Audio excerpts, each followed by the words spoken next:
Selamat sore para netizen dimanapun kita berada, salam inspirasi bagi kita semua. Wah, ini kabar-kabar yang begitu mengejutkan luar biasa antara anak Abah dan Ahokers. Wah, kabarnya begitu kan ya, kabarnya ini makin mesra antara anak Abah dan Ahoker ya. Sepakat tak mau lagi dipecah belah oleh para pendukung-pendukung Mulyono. Keren begitu kan? Ini yang kemudian ditakuti oleh pendukung-pendukung Mulyono. Ditakuti kenapa? Karena Ahok dan anak Abah ini kalau bersatu, yang jelas ditambah dengan PDIP masuk kepada koalisi Prabowo, maka ya kiprahnya Jokowi sudah tidak ada. Efeknya kecil. Bisa saja Gibran nanti di tahun 2029 gagal menjadi seorang calon presiden atau wakil presiden.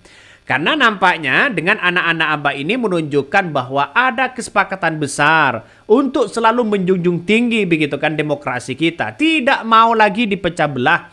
Bahkan mereka akan fokus kepada Pramono Rano Karno. Wah, jangan-jangan ya selama ini kita lihat saja begitu kan. Siapa yang mengadu domba? Nah, Pramono Rano Karno sudah menang. Lantas bagaimana dengan Ridwan Kamil dan pendukungnya?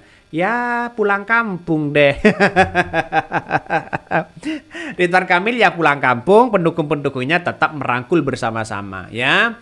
Ya kalau mau tidak terima jangan soal-soal keluar-keluar masalah soal kecurangan dan sebagainya begitu kan. Langkah inilah yang kemudian ya banyak masyarakat mengapresiasi luar biasa kepada anak Abah dan Ahokers ini karena telah bersatu di situ, tidak ingin dipecah belah.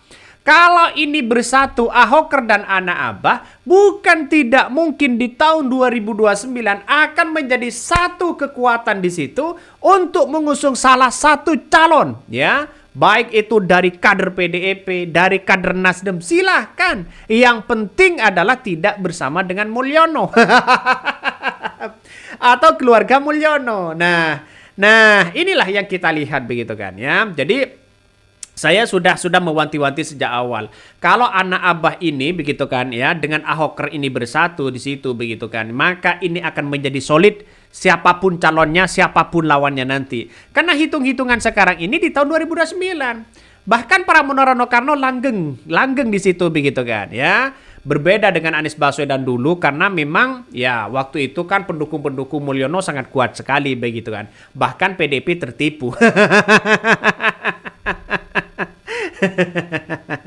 Inilah kekuatan mereka. Artinya apa? Artinya sekarang ini menjadi gandengan tangan ya, menjadi gandengan tangan bersama-sama antara anak Abah dengan dengan Pramono dengan Ahoker ya, apalagi dengan Pramono Rano Karno. Ini sudah jelas-jelas ya diberikan apresiasi yang sangat luar biasa. Nah, coba kita baca komentar-komentar dari netizen ya, banyak sekali pro dan kontra. Ini makin mesra anak Abah dan Ahoker sepakat tak mau lagi dipecah belah ya.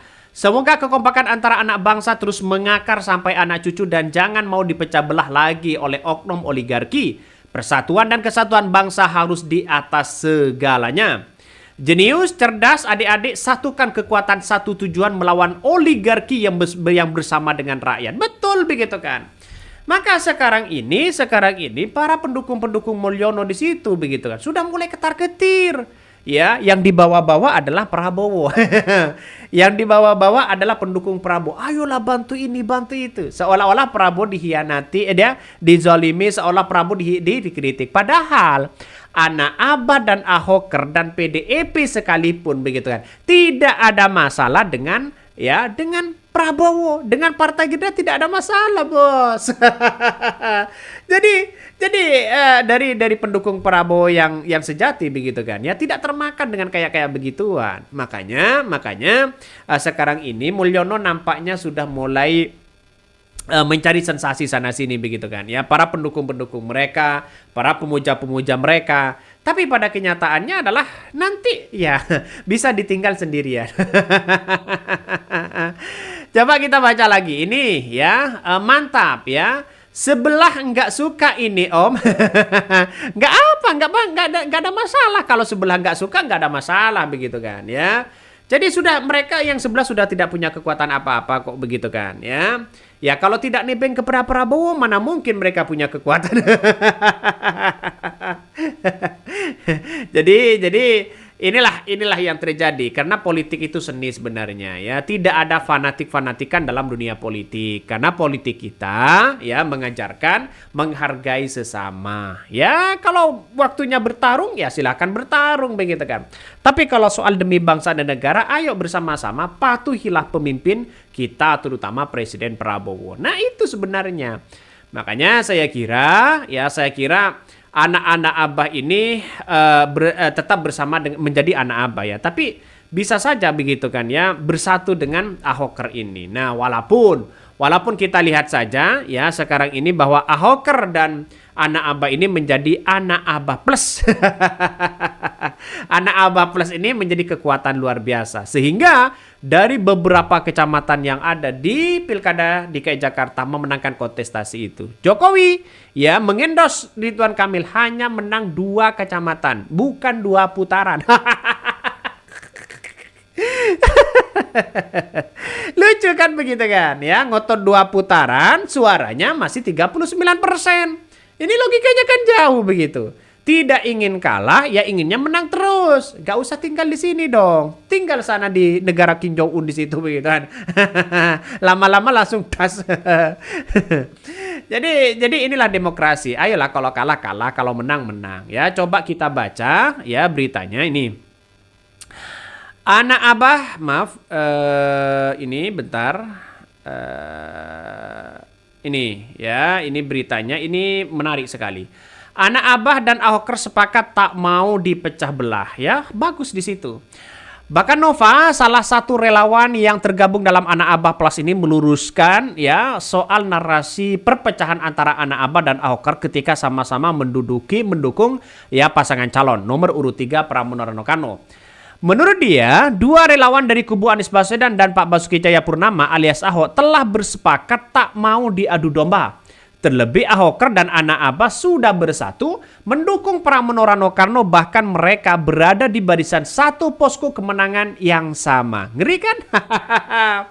Bagaimana tidak solid begitu kan? Anak Abah, Anies Baswedan dengan PDP tidak ada masalah.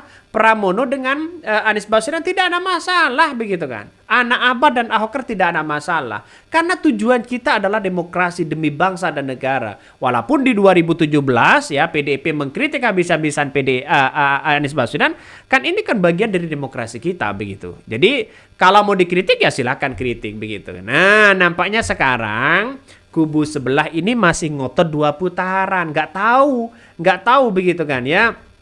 Sekarang ini KPU sudah mau mengumumkan siapa yang menang. Hore!